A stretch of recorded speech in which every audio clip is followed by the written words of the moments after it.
Well, good morning, and thank you very much for joining us. I am Yori Folarin. Well, in the political season, my guest this morning is Honorable Adeyemi Ikuforiji. The name rings a bell. You think immediately of the Lagos State House of Assembly. He's the former speaker there. He's a lawyer. He's an economist. Good morning to you, sir. Thank you for making time. Thank you so much. It's our pleasure. We just thought that we need to hear from veterans, experienced hands in the polity. So coming to Lagos here, look, it's just 19 days. It's where the inauguration is upon us. Of course, well, first of all, it's just round the corner, 19 days, and then the president-elect will become the president of the Federal Republic. By the grace of the Almighty. Indeed. Because, yes, they matter. Some people, Atiku and Obi, well, maybe I should use their parties, PDP and LUP, both of them. In fact, I think there are 5 parties that went to all of those court. people. But, exactly. It's already getting dissolved one by one. Exactly. They're sort of dropping out one by one. But there are those that are adamant, and it is their right. Let them be there. Justice will be done. But what we have right now is that INEC has declared the winner of this election. Definitely. Asiwaju Bola Ahmed Tinubu is the winner, and Atiku came second, and Obi came third. Obi actually, has said that he won that election, and he said he's about to prove it. Again, we wait. We wait.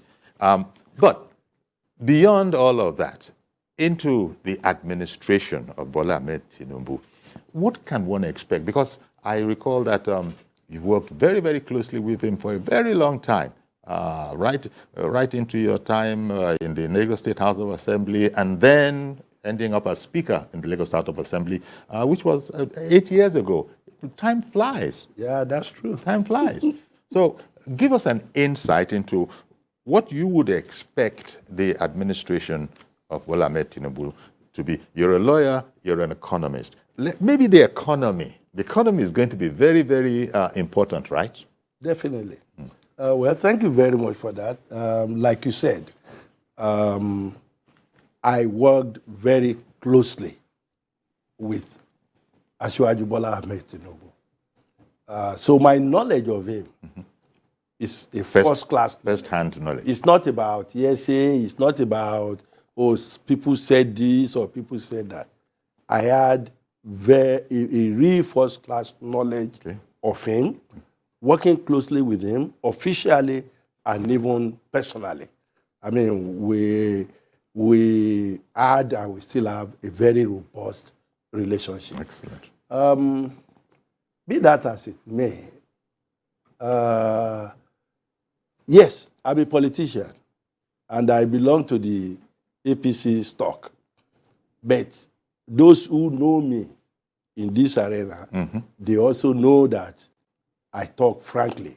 Okay. I call a spade a spade. I don't call it by any other name. If I have reservations, yeah, I talk about it. But if I believe this is what it is, I tell you exactly as it is. And today, I'm happy for what you have just put across to me as, let me say, a question. Look, by the grace of God, I am sure Nigerians will be happy that they elected Bola Ahmed Tinubu to lead this nation for the next 4 years. And I'm also sure that come 2027, in fact, the struggle for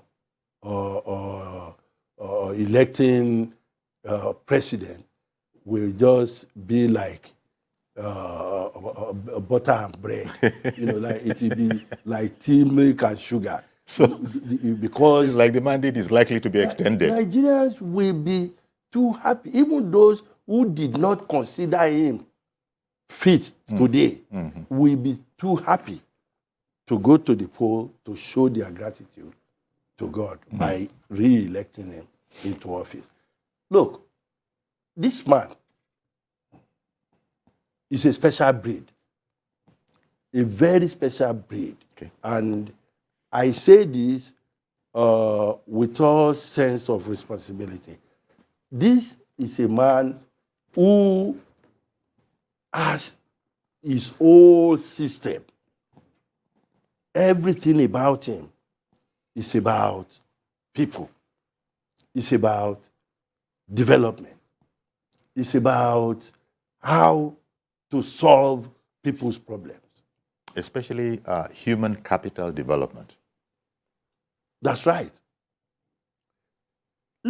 Let me take it from about 2-3 angles. When you talk of Bola Ahmed Tinubu, democracy, and as a Democrat, you can hardly find in Nigeria living today who struggled, put his life on the line for the democracy that we are enjoying today as much as Tinubu did. He risked everything about him. He risked his life and all his possessions for the actualization of the June 12, 1993 mandate of MKO Abiola. And don't forget, even when the military decided to conduct election and hand over to the civilians, and Tinubu became the governor of Lagos, he was the first person in this country that kept that hope alive, that reminded us of June 12 by institutionalizing a holiday, putting up a holiday for June 12. Today, many years after, Nigeria realized that that is the right thing to do.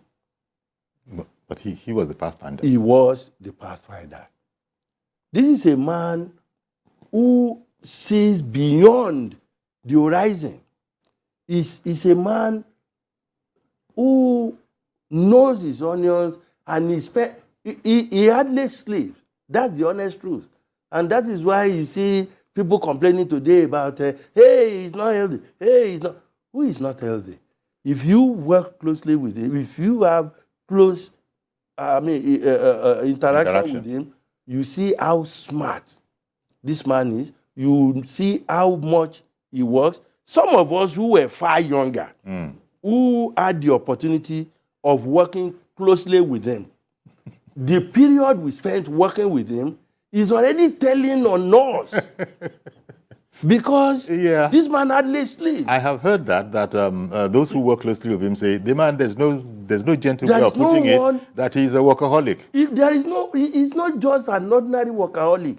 If there is another word that can describe somebody who is work himself, that word should be used for Tinubu.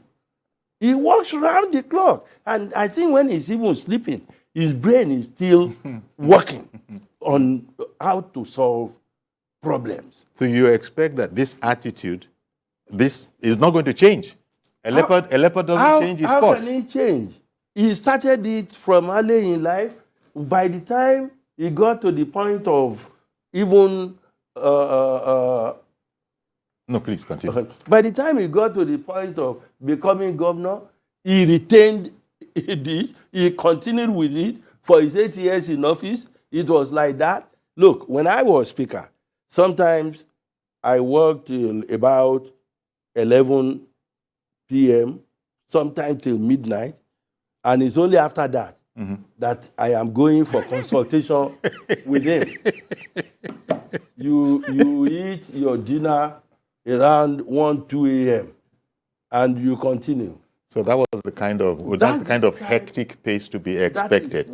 And by 2, 3 a.m., you will see this man as if it's 9 a.m. in the morning. Yes.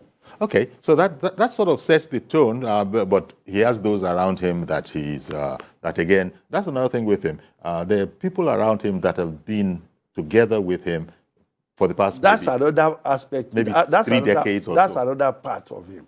Look, he knows how to gather talents, and he knows how to use talents around him to achieving his aims. So, to me, I expect that May 29, 2023, that's 19 days from now, Swearing in date. when the man is sworn in as the president of Nigeria, he's going to hit the ground running. Don't be surprised. In the evening of May 29, 2023, Bola Ahmed Tinubu will have ready almost A plan of action. Call his cabinet, and by June, July, you start seeing action. Okay, in earnest. There is no, to him, no time is allowed to go wasted. Okay. Now, because of your strong ties to Lagos, the president-elect himself, strong ties to Lagos, and I haven't seen you since the election period, let me use this opportunity to ask you, what happened during the election when in the presidential election, Tinubu didn't win? When the next election came about, then it was a different sort of a setup. I haven't had your perspective on that whole matter. Interesting. I mean, just before I left home, we had this with my wife and one of my aburos, former chairman of EPE, and so on, who were discussing this issue. Yes, I mean, the presidential election or the national election of February 25, right? Created a sort of an earthquake, seismic movement, unbelievable shaking. There was the electorate caught napping. Was the Lagos electorate caught napping? It's not only the Lagos electorate, but the players, the key people in Lagos were caught, napping, let it be said. In fact, I don't know how to describe it. I don't know whether it but is it's the beauty of it, and it is one of the things that we also need to look at as far as this 2023 election is concerned. Give it to PMB, President Muhammadu Buhari. He has changed the horizon forever in Nigeria as far as election is concerned. He said he was going to give Nigeria an election that is, to a large extent, free, fair, without his interference. And he did. And you feel the look, if Bola Ahmed Tinubu, the invisible, could lose his Lagos in an election, mark you, since 1992, Tinubu has not lost any election in Lagos, whether it's his own personal one or the one of his sponsoring or supporting his lieutenants. That he never lost an election. How come? Yes, that's the question. His own election, but that tells us that election is probably the fairest we have had in this country. Beavers did a lot for us, and we must give kudos to President Muhammadu Buhari.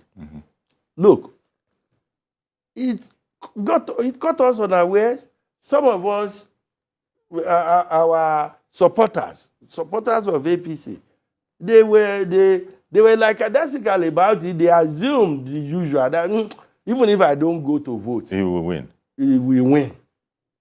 But the earthquake came and it shook everything, shook the entire system. And then what To happened? the root. And of course, it got us to wake up fast and to re-strategize and move forward. We now had to knock from house to house. Please don't stay. Go and vote. Yeah. You must come out to vote. Please come out to vote. So when it came to the of governorship course, election, of course, with the governorship, you believe that your party redeemed itself. I mean, we were able to redeem our image. But thank God, the man is probably the only politician in this country today that has spread his wings, his tentacles across all sectors, all sections of this country. And that was why the loss we had in Lagos got ameliorated. It was absorbed. And the man came back as a Democrat and said, look, that he used it as a teaching moment. Exactly. That is democracy for you. That is it. You know, everybody chill. Exactly. You know, that is democracy for you. It is what it is. Let's move forward. There are other elections. And then, indeed, when the election did come in, for the governorship, well, it wasn't. Everything went well. It was a different story. Exactly. Let me go to something, come to your area, introduced you as an economist, and then lately you've also added a law degree to that. But let me stay with the economy and think. Remember, Bola Ahmed Tinubu had said at the time that the thing to do was to remove fuel subsidy. In fact, there's even people are playing that video around now that if you like, protest, as much as you want to protest, we will have to remove, because it was felt that that is the way to do. But do you think a rethink is on the cards now that they're saying that we're going to leave that to the incoming administration? Well, let's put it this way. I trust Bola Ahmed Tinubu. When he says it, he does it. And I trust Bola Ahmed Tinubu. The Bola Ahmed Tinubu that I worked with, he was governor, I was speaker. I know he does a lot of consultations.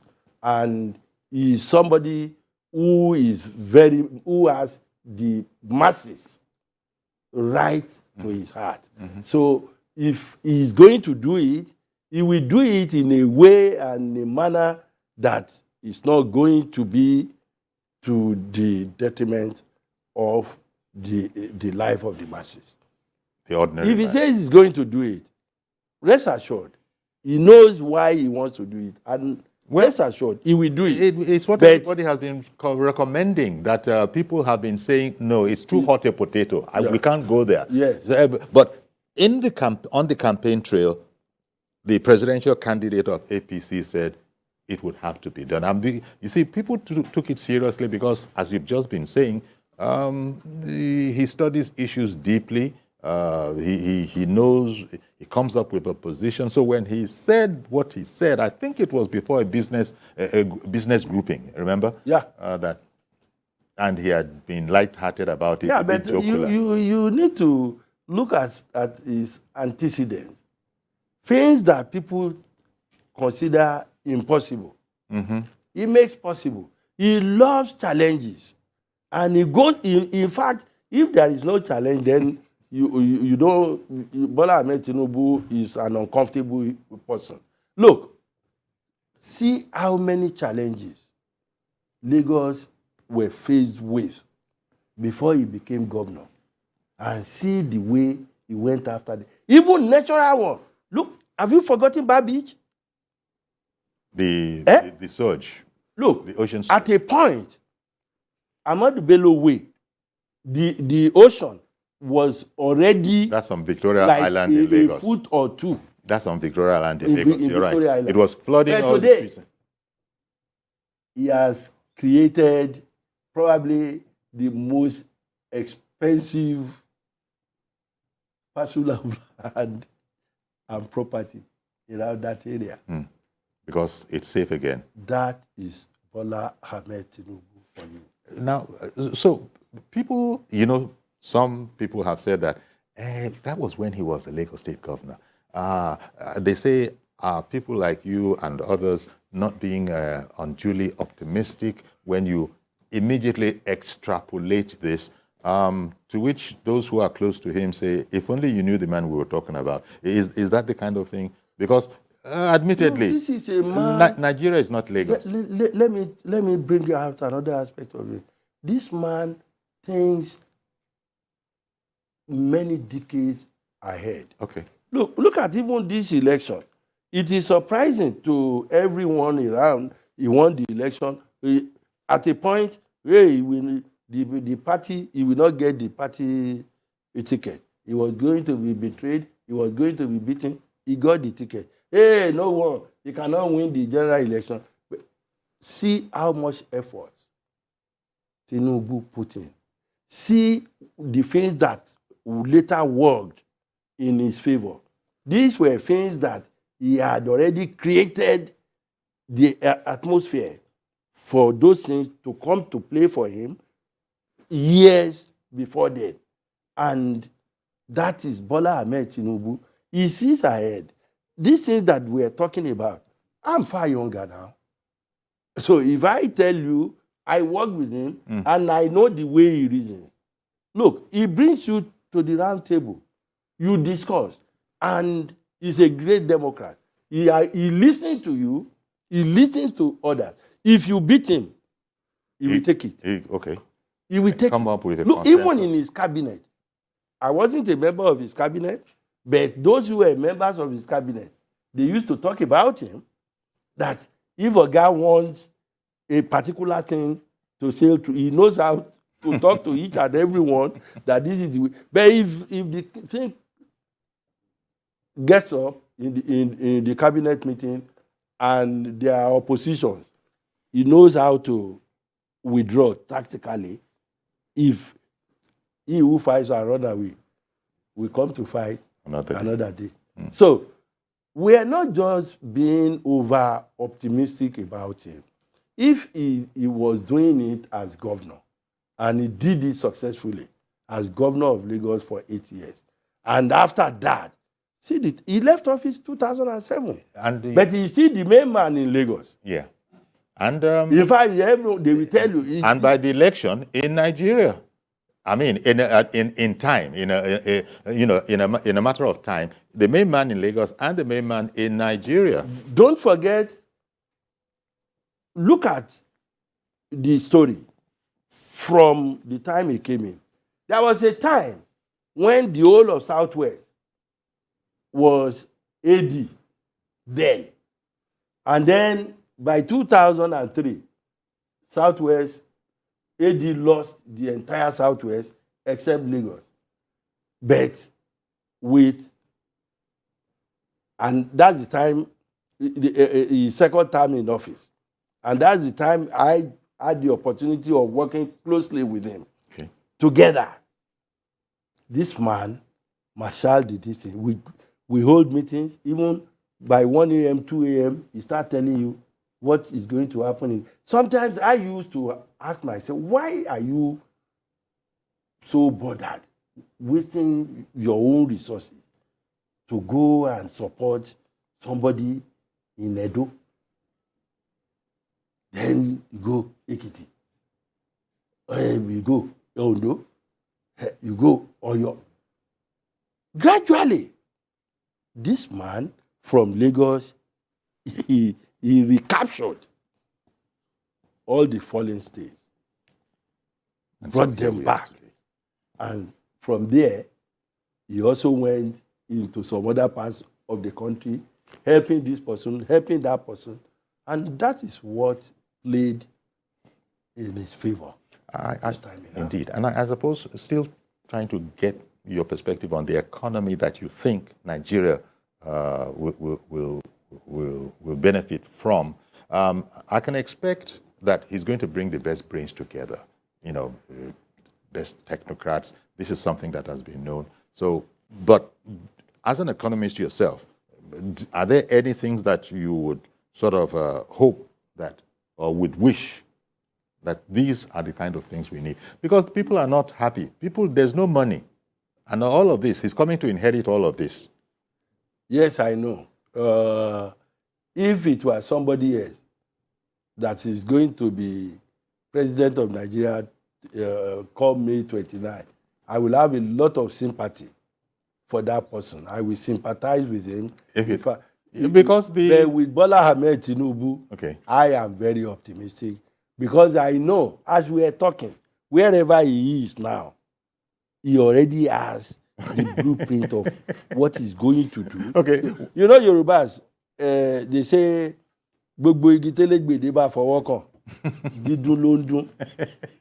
Whatever he touches, it will be the Midas touch, so to speak. Let me... by the grace of God. A viewer has called in. Good morning, Mr. George.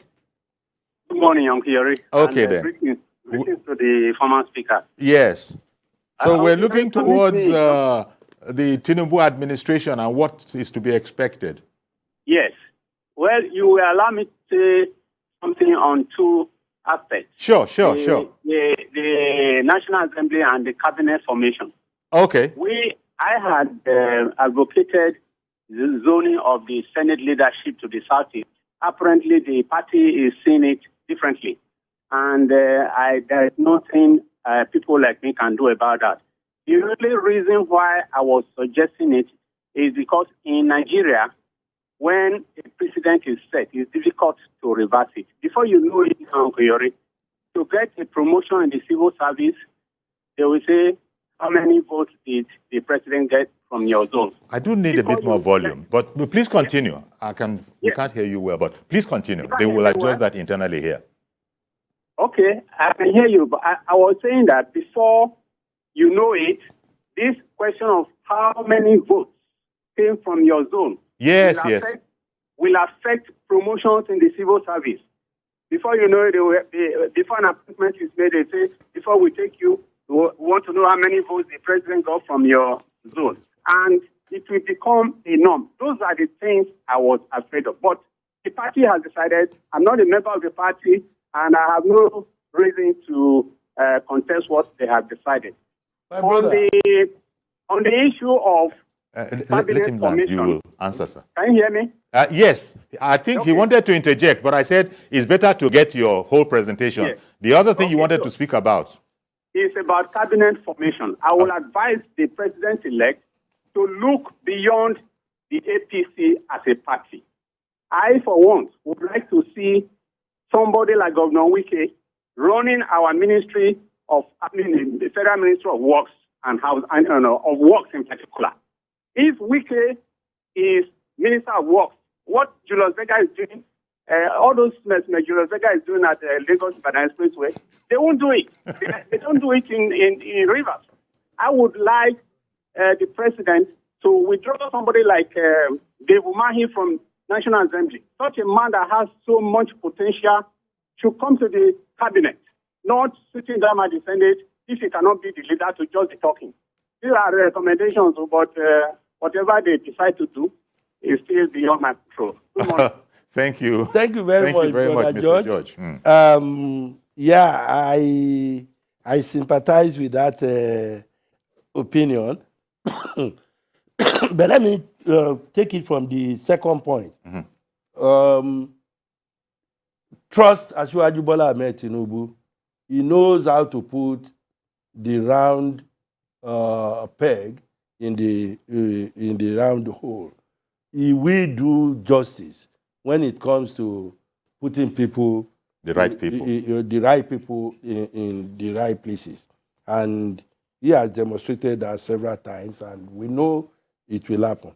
Yes, I agree with you. Somebody like Engineer Umahi is one person I also admire a lot. I followed his administration in Ebonyi, and no doubt he's a good one for such a cabinet position.